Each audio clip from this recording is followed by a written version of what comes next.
This is the Whole Care Network.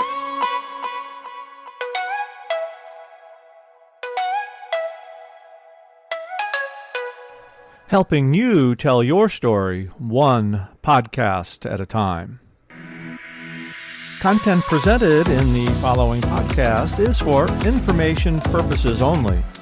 Views and opinions expressed in this podcast are solely those of the host and guest and may not represent the views and opinions of the Whole Care Network.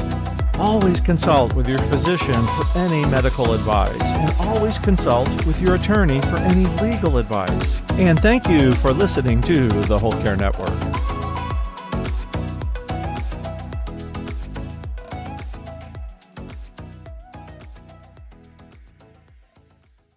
Welcome to Us versus Them, Patients and Caregivers Confront Healthcare.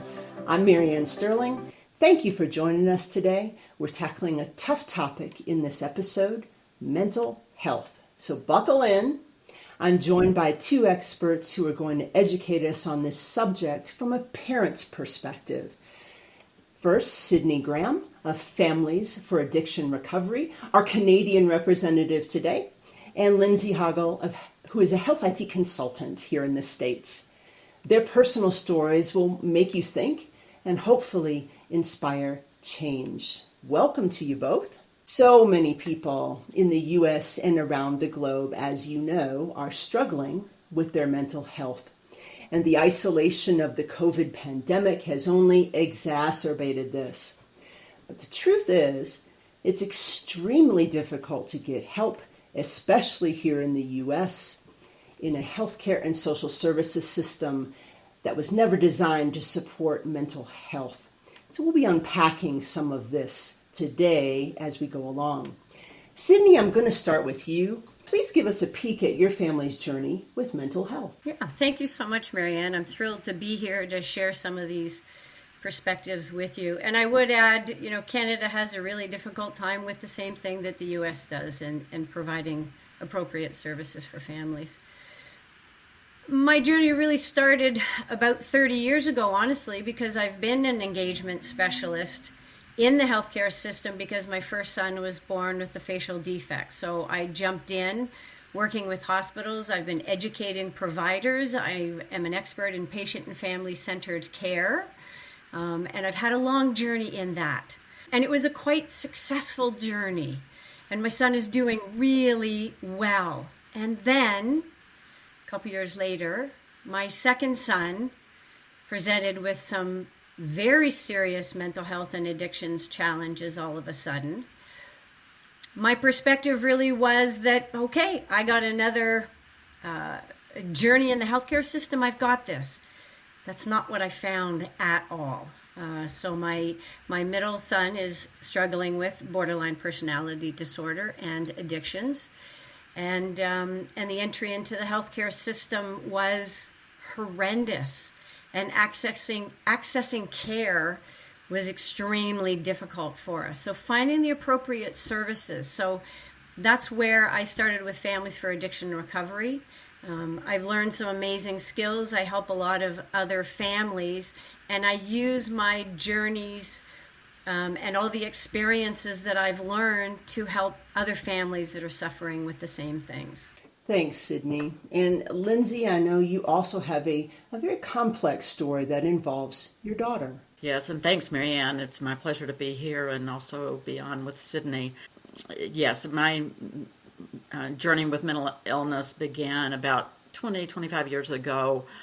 With my oldest daughter. My background is in nutrition originally. I was a clinical nutritionist in acute care settings for the first 10 or 15 years of my career, and laughingly say, I had a lot of good experience in clinical care because we moved frequently. I have four children born in 4 different regions of the country. My oldest, though, began having problems in middle school, and which is very difficult because it was just that time when hormones and changes and school and everything else hits.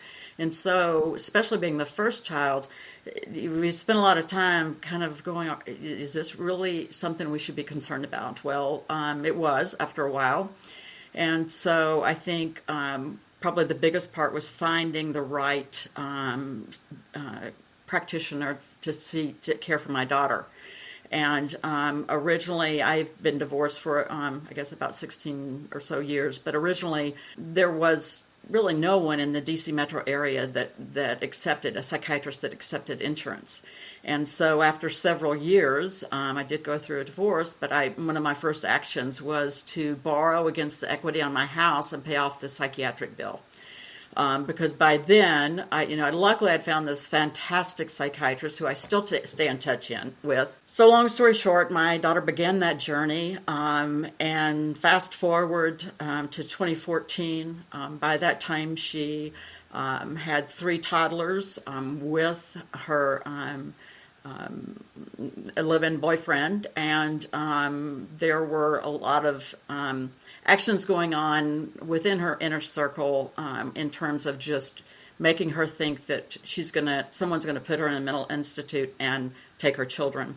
So long story short, in September of 2014, she basically took the younger 2 and disappeared. So for the first, after 5 days, she was apprehended, and this is in a part of Maryland, and but the other 2 children were not. At the time of their disappearance, the younger 2, Sarah and Jacob Hagel, were 3 years old and 2 years old, respectively. So what happened from then was just, the trauma of it was enough for me. It's impacted me horrifically, but just navigating through the mental health scenario, especially with the legal system, was very problematic. It took 11 days to get her transferred from the jail where they had her to a hospital that could actually provide her treatment plan. So one thing after another, within 72 hours, even before they found her, they had decided that she had killed the children and moved the case to homicide. Since that time, the children have not been found. She said she had a plan, and there is no reason not to believe that because of a lot of information I have. But unfortunately, in the legal system, you have to establish probable cause, which I've not done yet. But I will just say that the stigma, the whole navigating mental health in this kind of scenario has been a challenge, to say the least. One thing is it's very public now, so I guess the one part of this that is the silver lining is I can talk about it now because it's a very public story here in Maryland. And so, I've tried to speak out to others on mental illness. I'm not sure if I said, but she was diagnosed at one point with paranoid schizophrenia, and I think as a serious mental illness, the perception was everything horrible. There was, really a lot of decisions that were made just based on her diagnosis, in my opinion. And within schizophrenia, it's a spectrum. It's not just here are the symptoms and here's what you have. So that's my story thus far. Still living that scenario. Oh, thanks for sharing, Lindsay. And, a big concern of mine, and I'm sure of our listeners as well, we have sort of turned the criminal justice system, the legal system in the United States, into the mental health system. It's like one is an extension of the other, and that is very troubling, especially, as I said earlier in the beginning of the show, the rise of mental health issues in this country, and in Sydney, I'm sure in Canada as well, it's just been exacerbated by the pandemic that we have lived through the past 3+ years.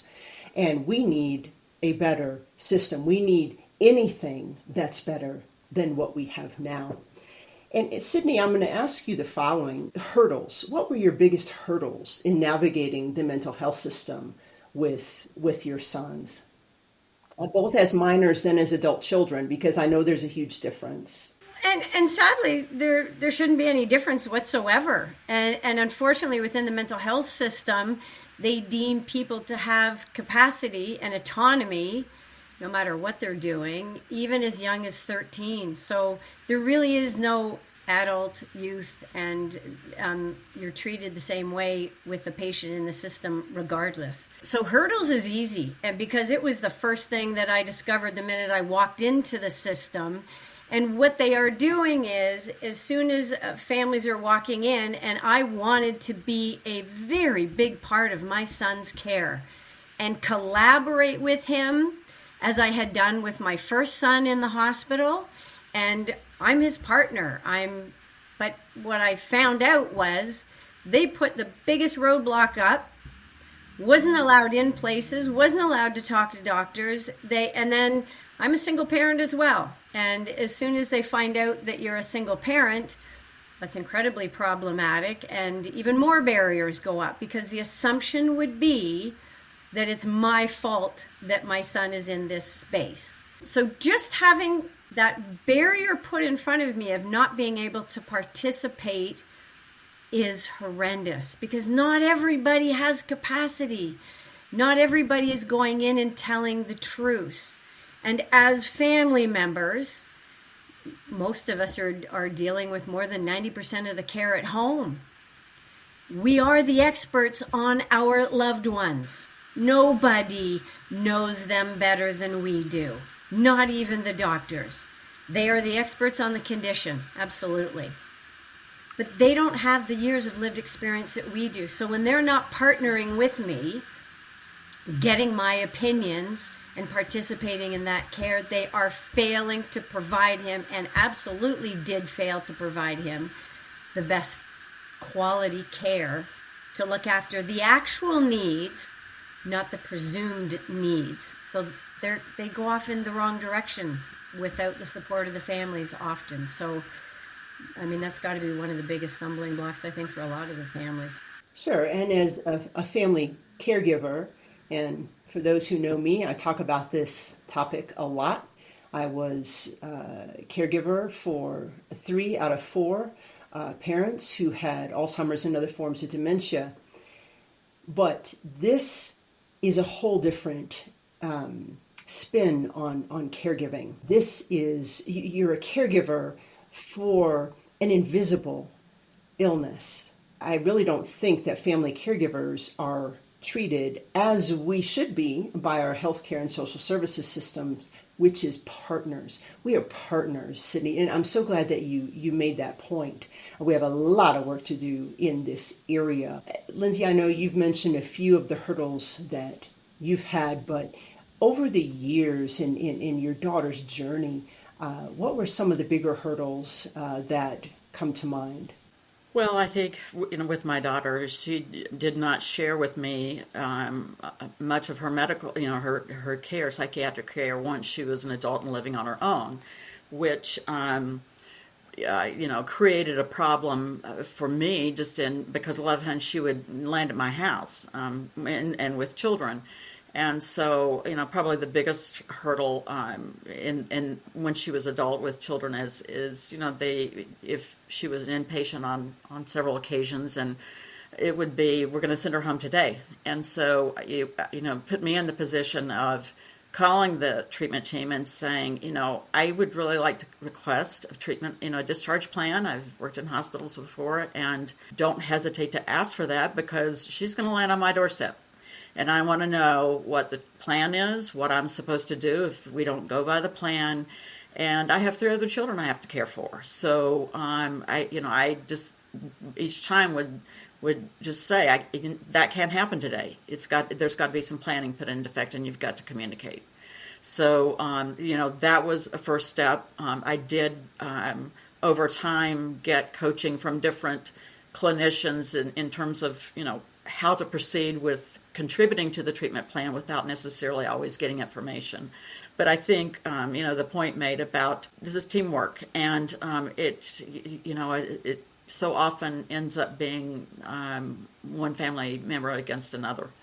So that's probably my biggest struggle, was just in knowing what was going on with her and what my role was. Sure, and this is a complicated role we fill as family caregivers, right? The idea that when it comes right down to it, we're the people who are responsible for our loved ones when they're not in the care of the system, the healthcare system, the social services system, and in many cases, the criminal justice system. We're the ones who are shouldering that care, and yet we're not provided the tools.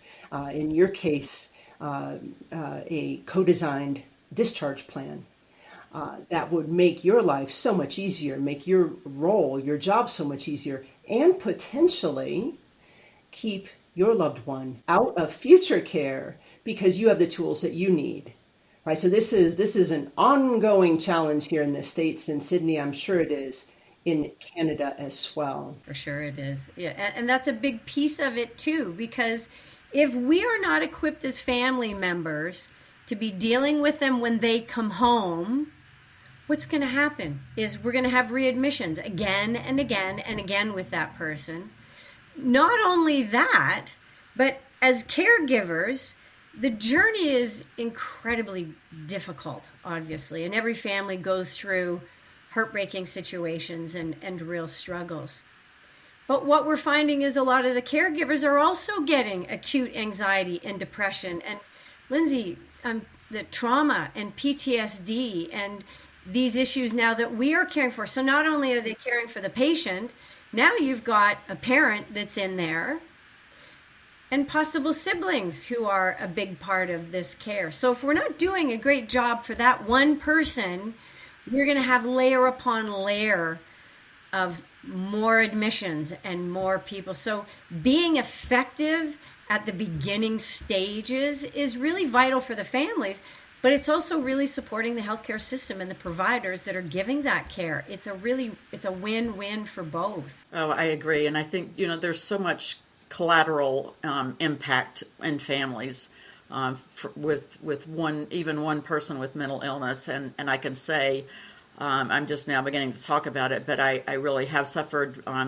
for trauma-related symptoms that have really impacted my ability to do the same work I've been doing for 25 years. And so it has been a real struggle for me. I've made my family very aware of it, but absolutely, I mean, it's hard to know that it's even impacting you that way until downstream. And I think that just, you never really get away from it, I think is hard. I mean, I used to jokingly tell my kids, when there was something going on, it's like, I'm really busy right now. Could we just do this crisis next week when I can schedule it in? And it's like, that doesn't happen. Things always occur. There's a flare up whenever it's the worst possible time, but you just deal with it. I mean, you've got to find effective ways of dealing with it that's fair to as many people as you can. We've talked a little bit about the caregiver role in how that needs to be perceived differently within the healthcare system. But what other flaws in our current system, how can they be fixed? I know you guys, Sydney, I'll start with you because you have lived this for so many years.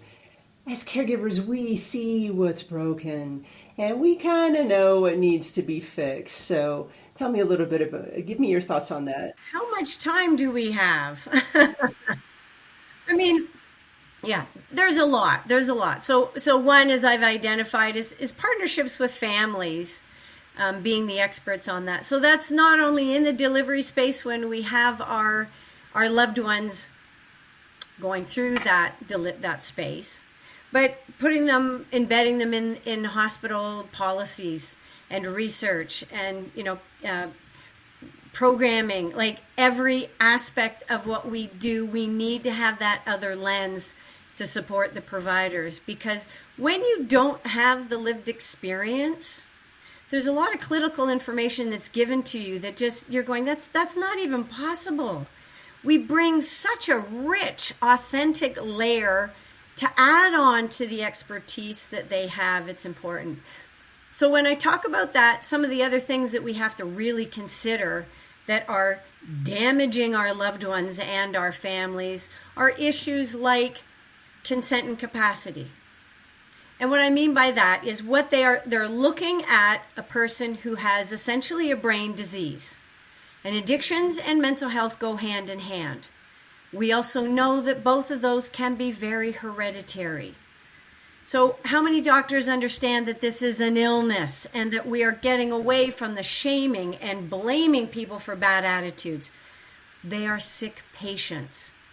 So there's one thing, but we give them capacity. Their disease is sitting in the prefrontal cortex. It's decision making and executive functioning. And when they are on so many substances and have a severe mental health, how is it that there's any assumption of capacity when they can't even function? But it's assumed, and it's really difficult to prove otherwise. And so that prevents families from being involved even more.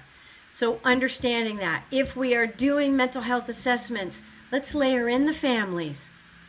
Let's find out what they have to add to the story for the providers to make some really informed decisions.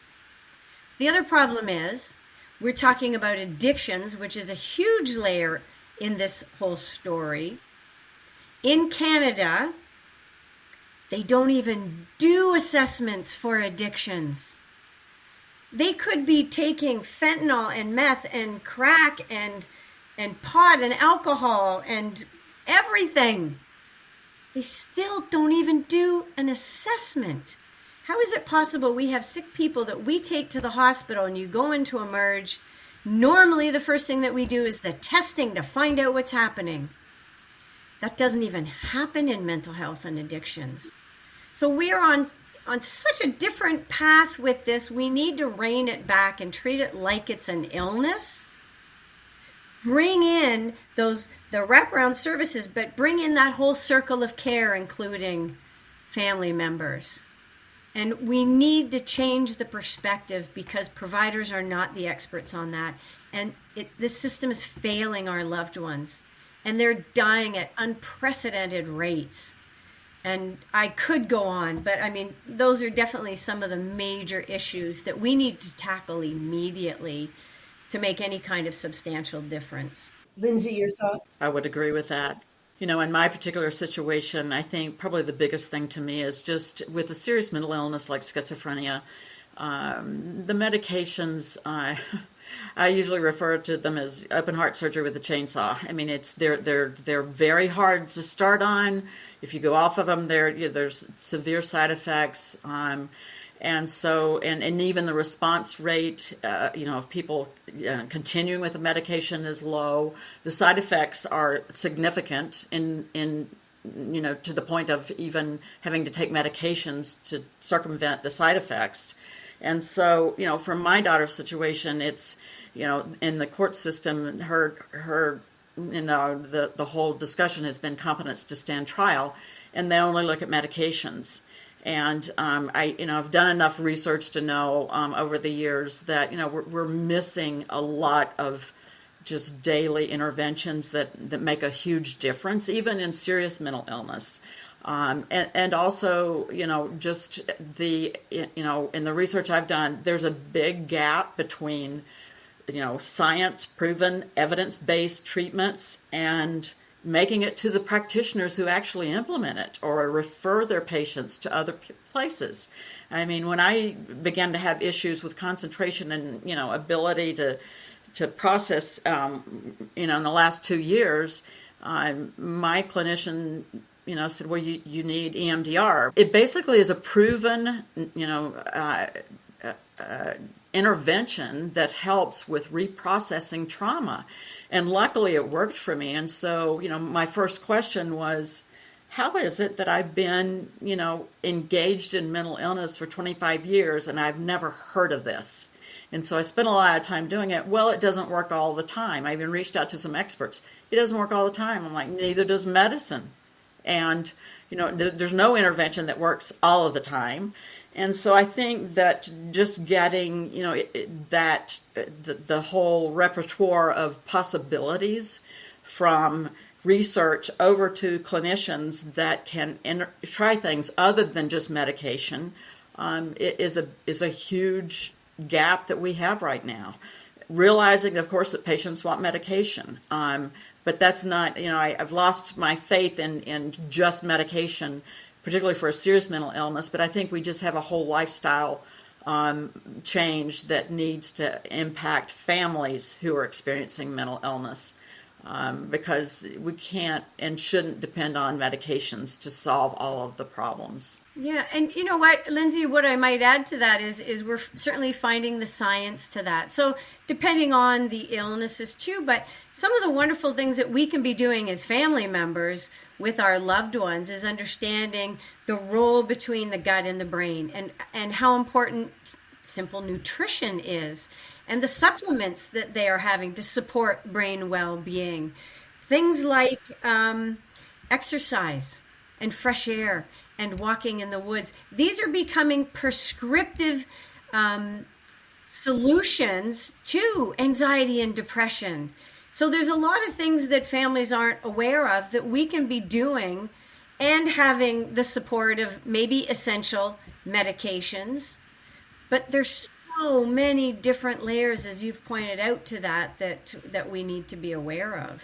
And I think just getting those, the things that you mentioned particularly, even just exposure to nature and being outside and planting, I've talked to so many people, and it's proven in the research that just really creates a grounding, mindfulness that allows you to improve. But patients and caregivers need to be aware of those things so that we can, implement them in our families. Sydney, I'm going to ask the following of you and then Lindsay. How do we move the needle on this issue as a whole? What's it going to take? Advocacy, more education? What in the world can we do collectively, in your view? I think one of the most important layers to begin to address is with the families. Because family education, as we've clearly identified, is really important. So how is it that we can empower families to have a true understanding, again, of what mental health and addictions is?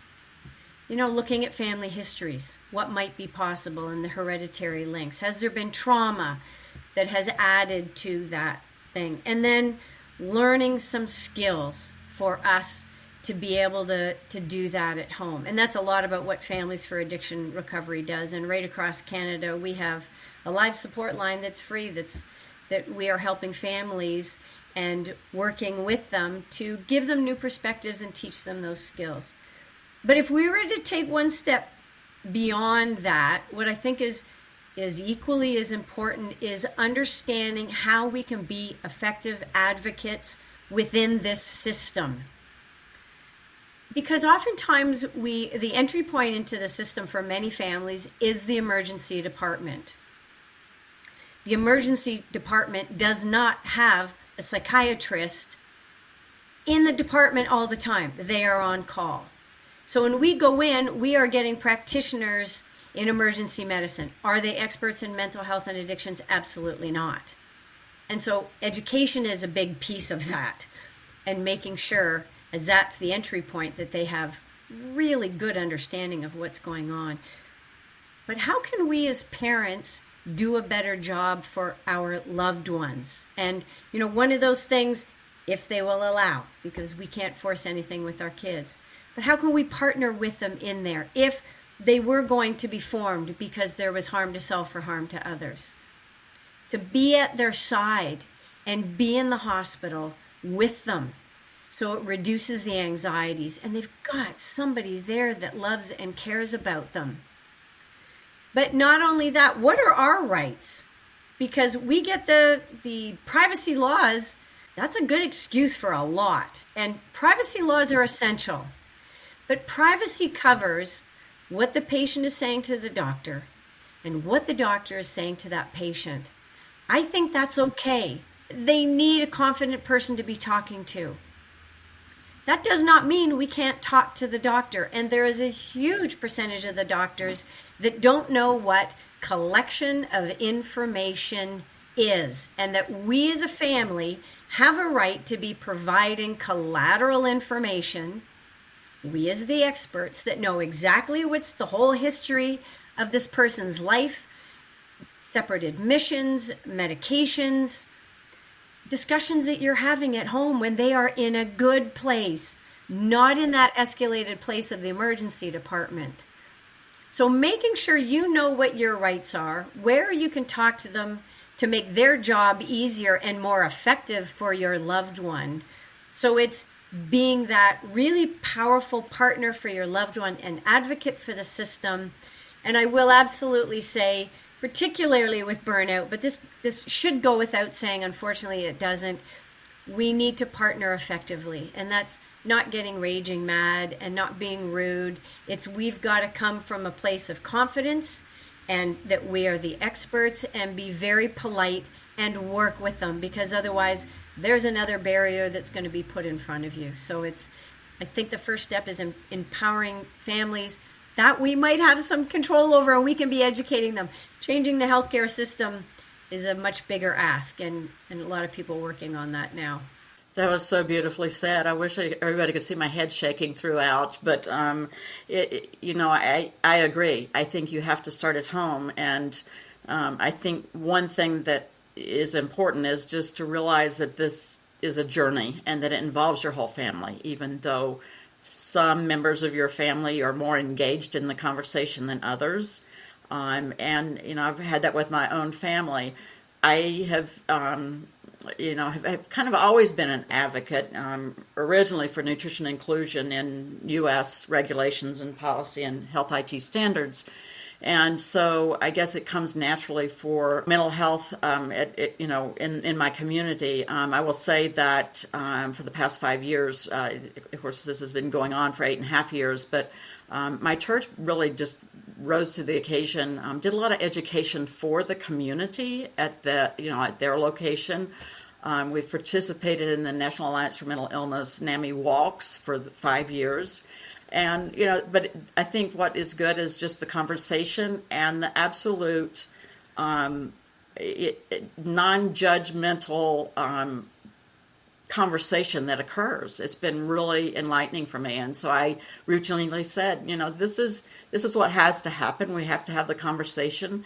And, that you can say 1 in 5 people in the U.S. have live with mental illness, but it impacts all of us. And even if you just know better how to respond to a friend who may suffer with depression or anything else, along the spectrum of mental illness, it empowers you and it helps someone else. So, I'm more vocal now in the community just because it's, my story is out there.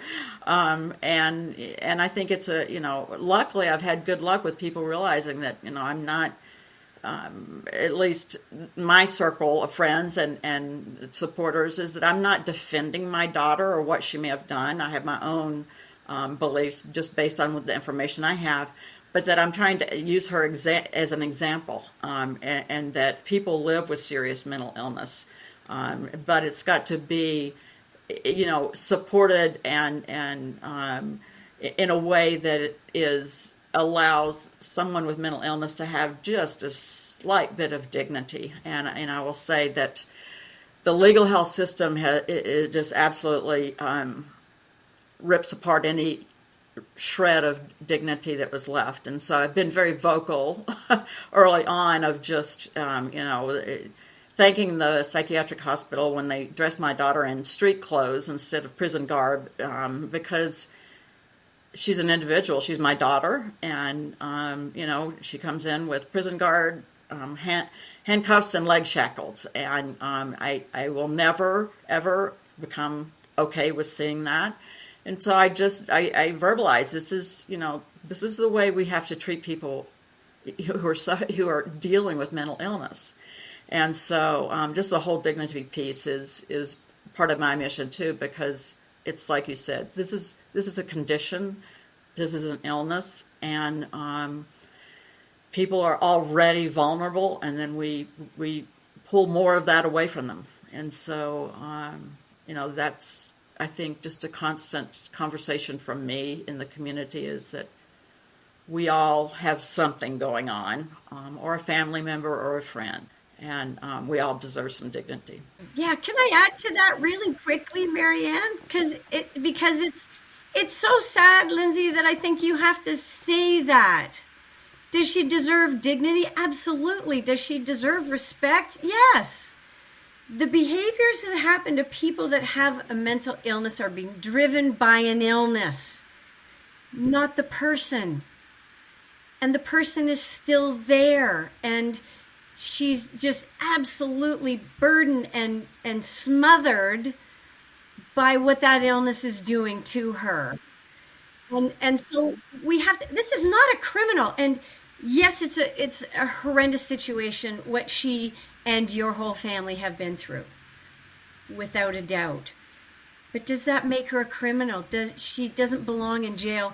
She does belong in long-term care in a hospital. And, I think, that's a good point, Sydney. She's been in a psychiatric forensic hospital whose point is, their purpose is to basically bring patients to the level of competence to stand trial, which is really poorly defined and understood in the United States.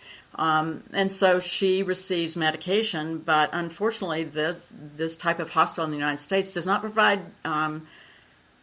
therapy, counseling. And she's even asked for it. And I've said, find a way and I'll help set it up. And that's not, that's where we still, it's piecemeal, it's piecemeal. So there's no one perfect answer, but, there's certain areas where I think we just have to realize that this is more than just, one piece of the puzzle of giving them medication and hoping for the best. And she, is 37. She's been in the hospital for 8.5 years. Yeah, there's a lot of broken pieces to it. I will say that I do think people are beginning to listen. At least from my situation, I guess I've been lucky because I will call the media and producers and law enforcement and say, can you put a picture of her that shows her rather than a mugshot? And so that over time has been what happened. So I guess that little piece of it, I'm like, this is a mother. There's no forensic evidence. You have no proof. I want to see my daughter's face. And so I think we just have to, it's not a one-off conversation. It's just a, continued ask of, can you do this? And at least allow patients who have mental illness and are in the legal system to have just a little bit of dignity. And humanize this. I think that's the saddest statement that you can make, that the system is only going to treat her to a point she can stand trial. How about treat her to wellness and make her a productive person within society and have a happy life? And like, you're just going to treat them so far to put them back right where they shouldn't be. I think there are answers, and I'm sorry, I'm jumping right in here because I've done, there are living arrangements, there's communities, which I think is where she would need to be, where, there's less external triggers and flags and stress that supports what she has. She's very bright.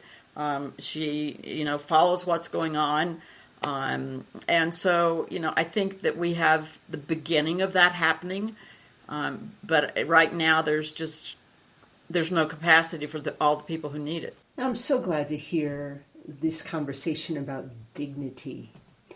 Dignity is something we talk a lot about in the Alzheimer's community, right?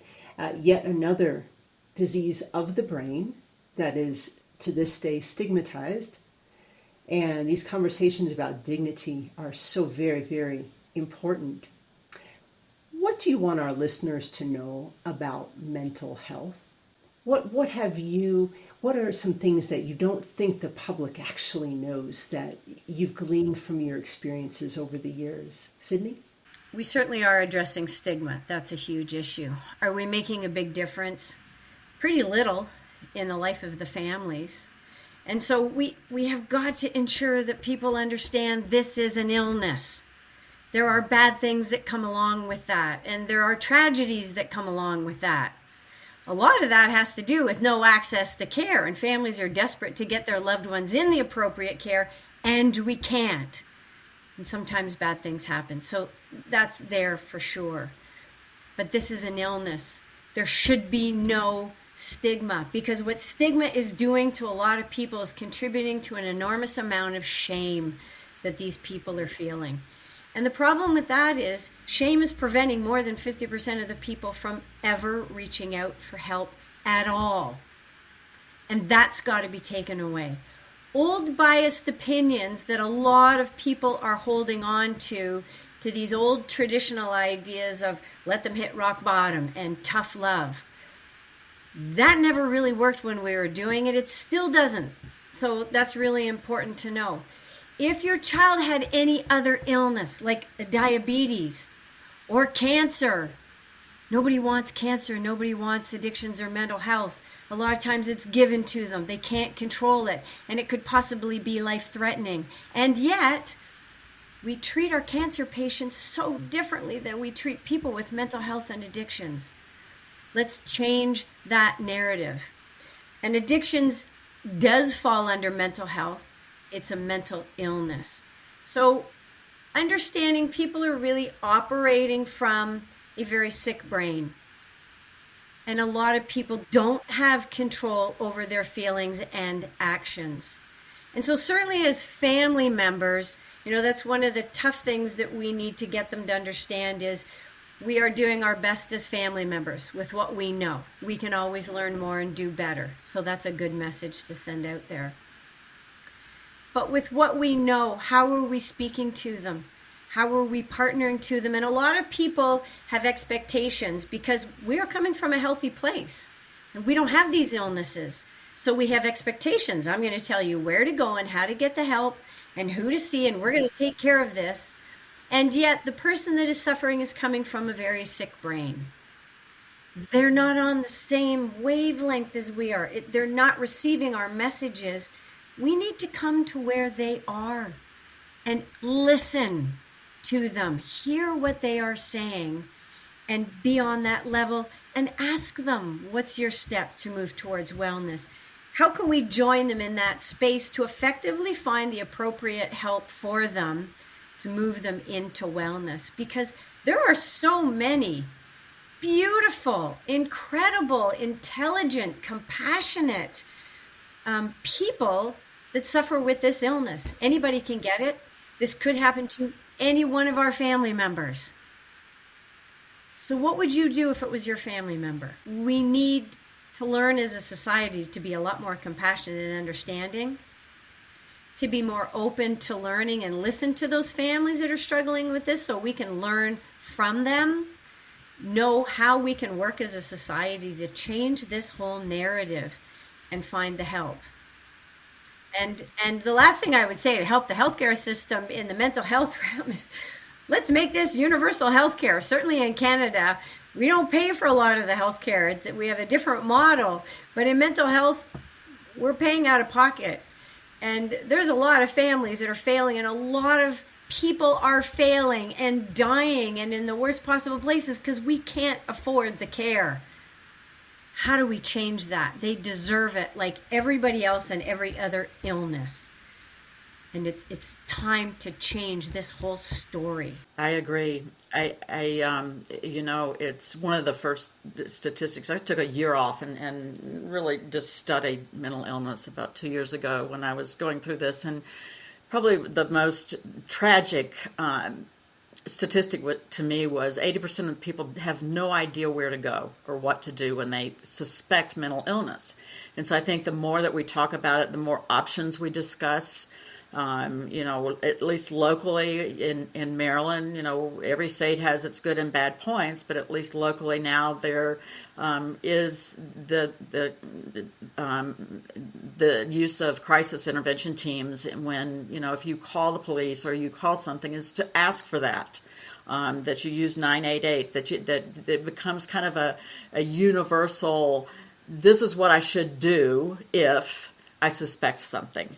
And I think the whole, just the family education process is so critical, and finding people with similar thoughts to yours that can help, keep you going. I will, one thing that I've done just, within my church is just said, it's the connections, the ways that you support people with mental illness. I feel like I've had just the, gold standard for 8.5 years. As distraught as I've been, as much as this has been traumatic to me, I said there are, my circle, they, text me, how's it going? They look at different anniversaries and say, I'm thinking of you.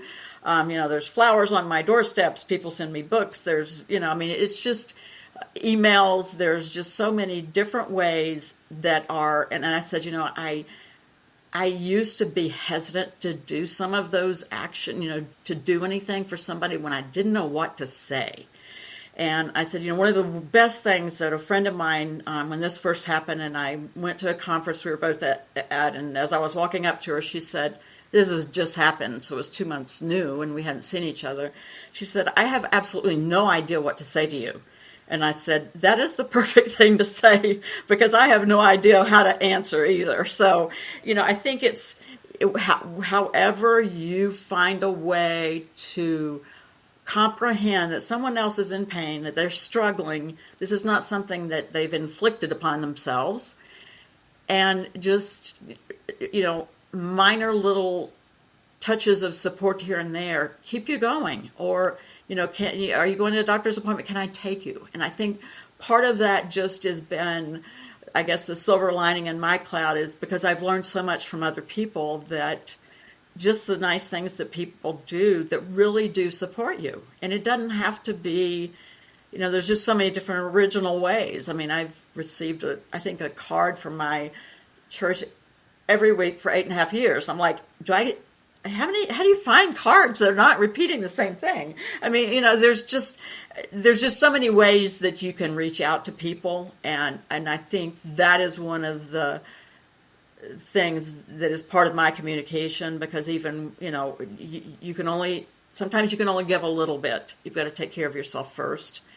But there are things that you can do that acknowledge to those that are struggling that you understand, and that you're there in whatever way, whatever capacity that you have available. So I guess that's part of my, I don't know if that'll change the healthcare system. I think it's just going to take a lot of talk and a lot of, advocating. And like Sydney said, I mean, this is a conversation, and we may get angry and mad and irritated, but it's got to be a conversation and understanding between those that are having it, that we have a problem to solve. And there are solutions, but we've got to make them more readily available to those in need. Well, this has been an incredibly rich discussion, and my thanks to you both for being willing to have this discussion.